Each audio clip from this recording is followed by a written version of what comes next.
What's up, guys? So today I'm actually in Orlando right now. I'm at the location of Dark Horizon. They invited me out to come to the auditions, to check out the auditions, and to talk to one of the event producers here. So pretty exciting. Decided to bring you guys along with me as well, see what we can get into. So let's go check out what Dark Horizon auditions are about. What's up, guys? So I'm here with Charity Hill, who is the event producer for Dark Horizon here in Orlando, as well as Queen Mary, as we were talking about before. You're still doing Queen Mary as well, correct? We are. We're dual coasting it. So you're very, very busy. We're very busy. I don't know when we find time to sleep, really. Well, Sleep I when we're dead. appreciate you coming out to do the interview with me. It's wonderful. Thanks for having us. So first and foremost, what inspired you guys to want to bring a haunt down here to Orlando? Well, I feel like Orlando's primed for a West Coast style haunt. I think that you've got a lot of great haunts here already, and we love being around our haunted community. It just kind of lifts all of us up together, so it's a prime location. We also work really closely with the owners of the Queen Mary, and they also happen to own this particular property that we're at. Oh, really? So they asked us to come down and test the waters. Oh, that's very interesting. It's really cool. I didn't know that, actually. Yeah. So what kind of atmosphere can we expect from Dark Horizon? Will it be similar to what Queen Mary's is in California? It will. I mean, it'll have its own twist, of course. We don't have a giant 1936 vessel to play with, but I think there's a lot of great lore and history here in Florida, and that's what we tend to dig into. But you're going to have a party. It's a party atmosphere. We want Dark Horizon to be just like Dark Harbor in the sense that it's a destination, it's not a stop. We want this to be your last stop for the evening. When you come, you hopefully won't leave until we turn the lights on. I kind of noticed that. I made a video about it previously, and it kind of seems like it has, I don't know if you've seen the movie Hellfest. It has that very kind of Hellfest vibe to it, which to me is amazing. Like that whole kind of atmosphere is really exciting, and it's nice to have something like that down here, because there really isn't that kind of styled haunt that has that kind of party and kind of feel to it. So it's cool to have something like that down here. Now, I was reading in the description of that you guys have online of the event, and there's something that you can do which excited me pretty much beyond belief, that kind of sold me on coming, was something that you can do called Terror Up. Now, can you explain that to me? Sure. I think everybody has a different level of haunt love or fandom. Every guest is completely different. So what we're going to do within the park is you're going to have a split-second decision where you might be offered the ability to terror up, which means you'll have a more enhanced experience going through our haunted houses, as well as the entire park itself. If at any time you feel uncomfortable or scared, it's a charm that we'll give you. You can just let it go and drop it on the ground, so you can kind of choose.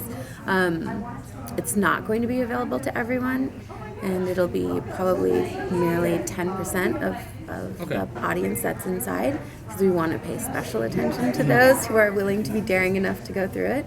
But there'll be little hidden nooks and crannies that they might be shoved into. They might be parted from their group. I'm sure all of our monsters will pay special attention to them. And I think there's little secret passageways and things like that they have to look forward to. See, that's what I'm excited for. I always try and do that kind of stuff to bring my fear back, into haunts. Because when you do haunts and you're a huge haunt fan, you don't necessarily lose your interest in it, but the scare factor does kind of go away. It does. Really it can be formulaic occasionally. Yeah, and it'd be really fun to get thrown into a room by yourself and trying to figure out how to get out and everything like that. So one thing that I noticed that Queen Mary's has is a bunch of secret bars. Now, are there going to be secret bars that we can run into? We will have a secret bar. Okay. It'll be in one of the haunted houses. I'm sure you'll get a token for it that will probably be able to guide you to it. But really what you're looking for when you arrive, if you haven't found one prior to getting here, which we'll be releasing some of that on social media, so you can kind of go and look for the coins on your own prior to coming. Oh, that's cool. If you don't get any while you're off-site, you still have the ability to get them while you're here. And that would be through different characters, different monsters, as well as different cast and crew members throughout. Could be a bartender, could be someone on the streets. we want to just try and find and ask for the right people. So basically just Stumble ask upon around. them. Okay. Word of mouth. That's exciting. Yeah, you'll get clues on how to get to them. So, speaking of the houses, there's 3 houses that we can, or mazes, I don't know. Everyone calls it differently. I know. So at West Coast we call them mazes, but out here everyone tends to go with haunted houses, and they don't know what our mazes are. So haunted houses. Gotcha, okay. Well, the 3 that we can experience are Murder Island, there's Ghost Ship, and then Voodoo.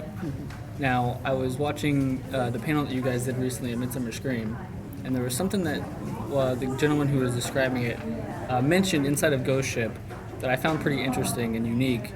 And he said that we're going to be able to walk a plank and jump into a foam pit filled with sharks. Now, is that something that's like actually going to happen? Mm-hmm. That is, and I don't think I've ever seen anything like that done before. Yeah, I think it's going to be fun. You know, one thing that we try to do when we design our houses is I'm really into interactivity. Mm-hmm. So I feel like getting that 4th sensory out there of touch and feel, since you can't touch the monsters and they can't really touch you. Yeah. There's other ways to do that, and that is through like a rigorous kind of workout if you choose to. Yeah. Or heading down a slide or climbing across something. I usually try to put that element in some way into the houses, and I think in this particular one, Ghost Ship, you're going to be able to board a tall ship and definitely slide. Do you know how big the jump is?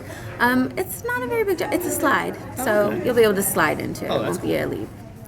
Slight leap off of. You won't be able to see the bottom, so you have to decide if you want really? to go down or not. Oh, that's scary.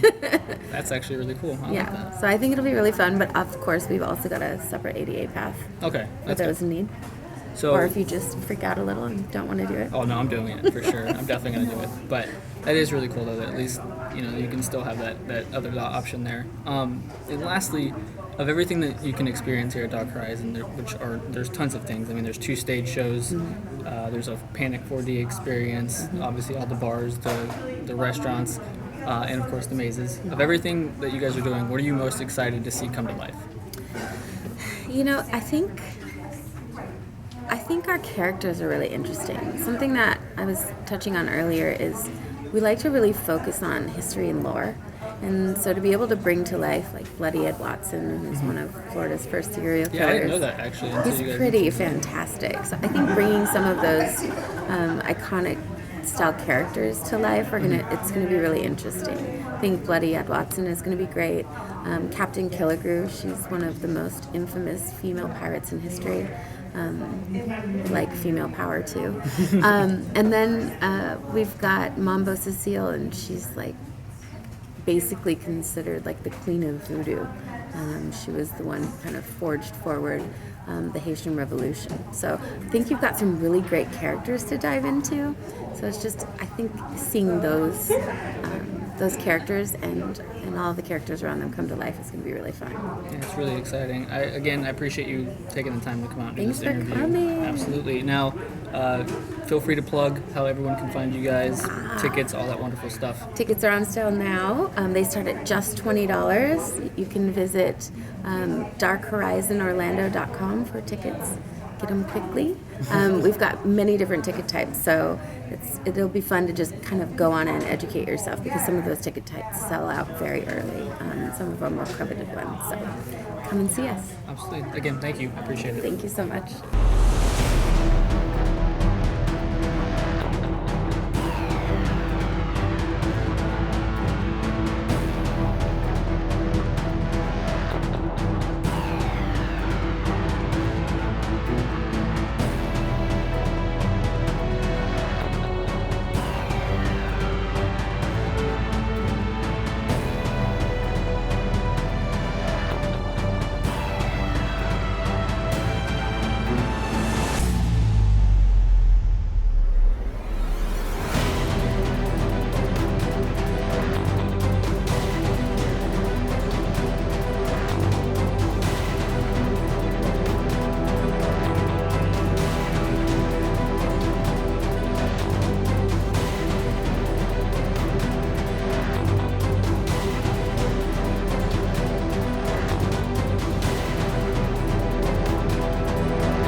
that was a lot of fun. That was really cool.